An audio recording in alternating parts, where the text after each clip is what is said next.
My 30-day challenge with Samsung's flagship device, the Galaxy S4, is complete, and I bet you're wondering, am I going to keep it or am I going to ditch it for something else? I'm Aaron Baker from PhoneDog.com, and I'll tell you just that after the break. 30 days with the Galaxy S4 is done and in the books, and this, in a lot of ways, is the flagship 30-day challenge of the year, at least based on sales numbers. This is an exceptionally popular device, and I bet what you're wondering is, am I going to keep this device for longer than 30 days? Is it going to be my daily driver? Well, before I tell you that, let me tell you a little bit about the final days with the device and how I've used my devices in the past. I've carried Samsung devices for some time. Prior to this device, and obviously when I wasn't on a 30-day challenge, I was carrying the Samsung Galaxy Note 2. I carried it for about 6 months. Before that, I carried the Galaxy S3 for about 6 months. Before that, my daily driver was an iPhone. So, at least in my personal life, for the past year or so, when I'm not on a 30-day challenge, a Samsung device has been my go-to phone for quite some time. Galaxy S4 brings a lot to like for a lot of people. If you're coming from Galaxy S3 or Galaxy Note 2, this could be in a lot of ways a great device for you. And what it has, it brings kind of the specifications up into current days.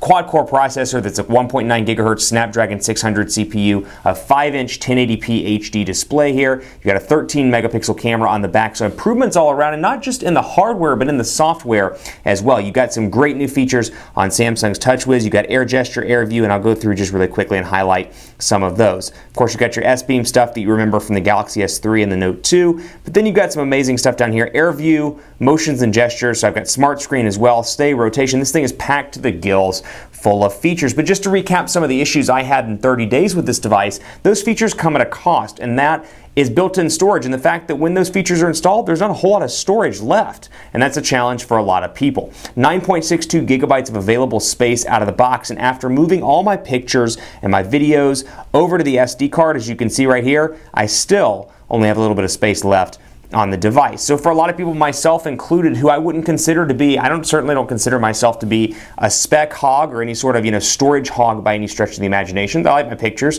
don't really listen to a lot of music outside of the music I have on the phone, and that's about 200 songs. Don't really hog the hard drive space, if you will. And even for me, it's been a challenge to stick to 16 gigabytes of internal storage on this device. Now, you do have the micro SD card slot. I have a micro SD card in it.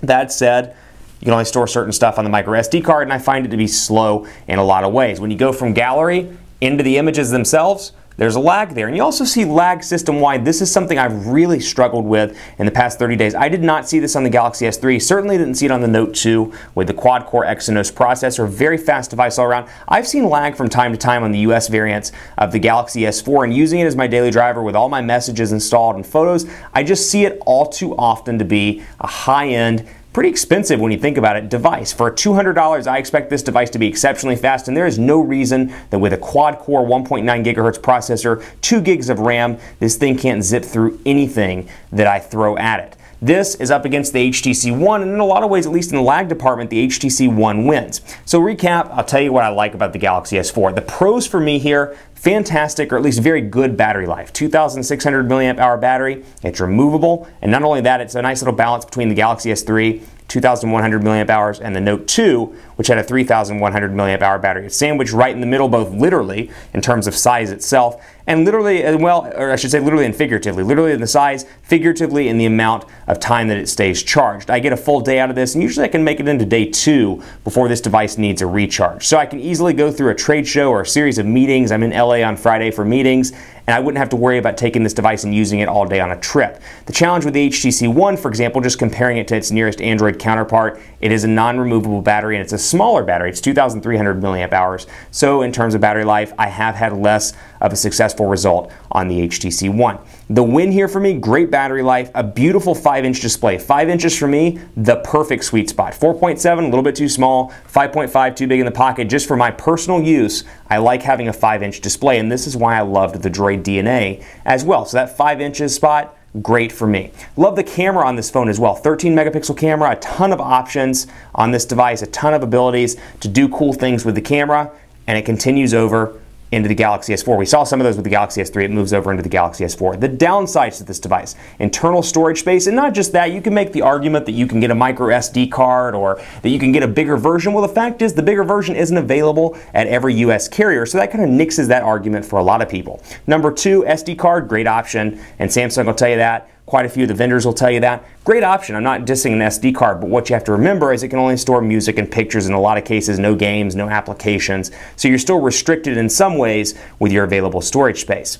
Big issue there with the storage space and the lag. The lag ultimately for me is the killer, and despite having this awesome high-end device that does so much, it frustrates me when I see lag on a phone that's this high quality, or supposed to be this high quality, and is packed to the gills with some great specifications. Am I going to carry the device after 30 days?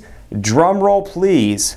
It is looking like I'm not going to carry this device. I am planning on moving to the HTC One after finishing my challenge, which is already over with the Samsung Galaxy S4. At some point in the near future, I plan on going with the HTC One, but before I do that, I'm picking up another 30-day challenge, and I'm going to leave it to you to guess which phone I'm going to carry for the next 30 days. I've already done the one, so it's got to be something else. But most likely, when I finish the next 30-day challenge and I'm off of the 30-day challenges, the HTC One will be my daily driver. I much prefer TouchWiz to Sense 5. I think TouchWiz is really well fleshed out in a lot of ways. It works well with stock Android, or with it, as an Android overlay, if you will, a user experience. That said, I can't stand the lag on the Galaxy S4, and until that's fixed, I really struggle to use this as my daily device, despite the fact that it's got some exceptional features and some exceptional hardware packed into a tiny little area here. Keep it locked on PhoneDog.com for continuing coverage. I'll announce the next 30-day challenge tomorrow on the YouTube channel and on the site at PhoneDog.com, so stay tuned there. Hit me up on Twitter with questions, PhoneDog_Aaron. I'm on Facebook as well, Facebook.com/HiAaronBaker, and on Google Plus at gplus.to/PhoneDog. Thanks for watching. Thanks for staying tuned for this 30-day challenge, and stay tuned for the next 30-day challenge tomorrow on YouTube. I'll see you next time.